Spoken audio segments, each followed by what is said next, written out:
conquête de la souveraineté passe avant tout par l'exploitation des ressources nationales au profit de nos populations.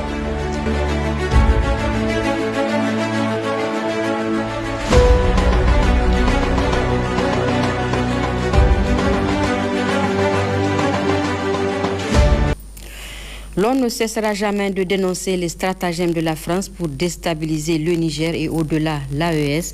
En plus de la guerre communicationnelle qu'elle nous livre, la France continue à dérouler ses plans à travers son service de renseignement de la sécurité extérieure DGSE. Tous les plans sont mis en œuvre pour y arriver. Heureusement, le Niger a pris une longueur d'avance sur elle et arrive à déjouer ses stratagèmes, y compris ceux exécutés hors du Niger. Rien qu'hier, les services de sécurité ont interpellé un Français entré frauduleusement sous une fausse identité. Le commentaire est griffé Ousmane El Haj Ibrahim. C'est désormais connu de tous. À défaut de nous combattre à découvert, l'Hexagone s'appuie fortement sur son outil stratégique de domination, à savoir la DGSE, pour continuer à nous faire la guerre par procuration en formant et armant les terroristes pour faire le sale boulot. Pour elle, en demandant notre souveraineté, nous avons commis un crime de lèse-majesté et de ce fait, met tout en œuvre pour que le cas du Niger ne fasse pas école. Le président Macron, qui déjà en août, la première quinzaine du mois d'août 2023, avait initié une large concertation pour apporter une réponse corrective appropriée au peuple nigérien et au cas du Niger. Suite à ça, il a donné des instructions à un certain Jean-Marie Bockel, qui est le conseiller Afrique, paraît-il, de Macron, de trouver des solutions et en urgence pour que le cas Niger ne fasse école. Après plusieurs mois et presque un an d'études, c'est ce qui a conduit à ce fameux commandement pour l'Afrique. C'est le résultat de leur nouvelle trouvaille pour mettre les États de l'Afrique francophone au pas. Et en tête, le Niger qui a osé demander sa souveraineté. L'audition devant la commission de défense de l'Assemblée nationale de Jean-Marie Bockel le 6 novembre 2024 n'a fait que confirmer ce que le CNSP a toujours dénoncé. Quand il y a eu la crise au Niger, on a été capable d'installer à Abidjan 2000 hommes en quelques heures, vous voyez. Donc je pense que un des, comment dirais-je, des aspects importants de la mission, c'est d'avoir réussi quand même vis-à-vis des partenaires à faire passer ce message, y compris d'ailleurs au niveau de l'institution militaire en France. Les critiques ont baissé, la compréhension est meilleure. Et au stade actuel, nous disposons de tous les éléments qui corroborent cet état de fait. En effet, dans le cadre de cette intervention pour le moment différée, le 1er septembre 2023 à Abidjan, en Côte d'Ivoire, il a été observé sur le tarmac de l'aéroport militaire 2 avions militaires français de type A400M ayant débarqué du personnel et du matériel. Aussi, le 7 septembre 2023, un navire de guerre de la marine française, le porte-hélicoptère amphibie Mistral, transportant une importante cargaison de matériel militaire, avait accosté au port de Cotonou pour débarquer sa cargaison initialement déchargée à Abidjan par les 2 porteurs A400M. Cette logistique sera ensuite acheminée vers le nord du pays, plus précisément à Kandi, en vue de participer à l'agression de la CEDEAO contre le Niger. Il est important de relever ici que le navire porte-hélicoptère Mistral avait servi pour embarquer illégalement 10 engins blindés appartenant aux forces armées nigériennes, alors bloqués au port de Cotonou du fait de l'embargo. À la date d'aujourd'hui, leur position reste inconnue malgré les multiples correspondances adressées aux autorités béninoises. Toujours nostalgique de sa position passée et dépassée, Paris persiste à vouloir déstabiliser le pays de l'AES au prix du ridicule. Ainsi, accusé d'être responsable de tous les échecs, Bernard Emier a été démis de son poste de directeur général de la DGSE. Ce même service qui fait l'affront à un continent tout entier en les considérant comme son précaré.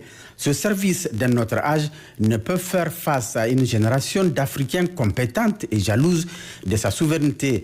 La faiblesse des protocoles utilisés par la DGSE française, malgré la pression exercée sur ses hauts cadres, en l'occurrence les sieurs Frédéric Valette, directeur technique, Romain Maschek, directeur technique adjoint et Pierre Beck, chef de service de renseignement technique, ne fera que plonger ce service dans les méandres de l'abîme. Les documents internes ci-après, dont la majorité sont estampillés secrets, laissent apparaître l'ampleur du complot et révèle les procédures opérationnelles à mettre en œuvre ainsi que les fiches sur les agents impliqués dans la préparation de ce projet funeste, rappelant la période coloniale durant laquelle la France, pays se revendiquant comme celui des droits de l'homme, se permet d'agir contre un pays indépendant et souverain tel que le Niger. À titre d'exemple, le sieur Thomas Guglioso, après avoir été démasqué lors de tous ses mouvements dans le pays voisin du Niger, a récemment été réaffecté vers d'autres objectifs qui ne se démarquent pas de la volonté de la France de déstabiliser le Niger. En effet, ce dernier occupe à présent le poste de maître espion des relations entre les pays de l'AIS et la République sœur de Turquie. Il est principalement chargé d'espionner tous les achats et acquisitions d'armements, de munitions et d'aéronefs du Niger, du Burkina Faso et du Mali auprès d'Ankara. Cependant, la France oublie que la Turquie reste et demeure un partenaire fiable pour les pays de l'AIS qu'elle traite avec respect et dignité sans aucune condescendance ni paternalisme. Le renseignement collecté par le tristement célèbre Thomas Guglioso sont utilisés pour faire échec à notre stratégie de lutte et viennent pour appuyer les agents du service action de la DGSE actuellement déployés pour former les terroristes. Il s'agit entre autres des agents Gosier Ludovic, Milad Yannick et Rousier Quentin. D'autres agents de la DGSE agissant sous identité d'emprunt et sous couverture non institutionnelle également impliqués ont été démasqués à l'instar du sieur Marius Barcea, né le 28 décembre 1970 à Likoge, français et ancien chef de sécurité de la CNPC. Ce dernier, entré frauduleusement au Niger le 12 novembre 2024 avec un passeport roumain, a été interpellé par les services de sécurité du Niger le 13 novembre 2024. Nous appelons par ailleurs nos frères tchadiens à plus de vigilance car au moment où les chefs militaires français versent des larmes de crocodile à leur côté, une équipe des forces spéciales françaises est en discussion avec une délégation du groupe terroriste Boko Haram sur une île du lac Tchad en territoire d'un pays de la force multinationale mixte. N'est jamais tourné le dos à une hyène. Le 13 novembre 2024, un navire français du nom de Fa Dixmude a quitté le Cameroun pour le Bénin dans le cadre d'un exercice militaire. Les réelles missions de ce navire seraient de fournir du matériel au Boko Haram clan Bakura, comme convenu suite aux accords du 11 octobre 2024 à Libié-Soroa, île du lac Tchad située à 27 km est de Bosso.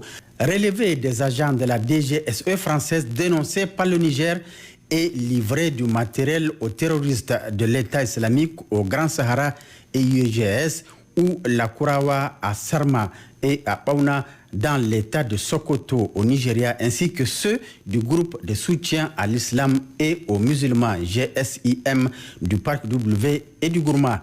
La quête de notre souveraineté entamée depuis le 26 juillet 2023 sous la houlette du Conseil national pour la sauvegarde de la patrie nous impose le devoir de continuer à dénoncer tous les stratagèmes de la France contre ce nouvel élan jusqu'à la victoire finale.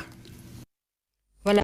La conquête de la souveraineté passe avant tout par l'exploitation des ressources nationales au profit de nos populations.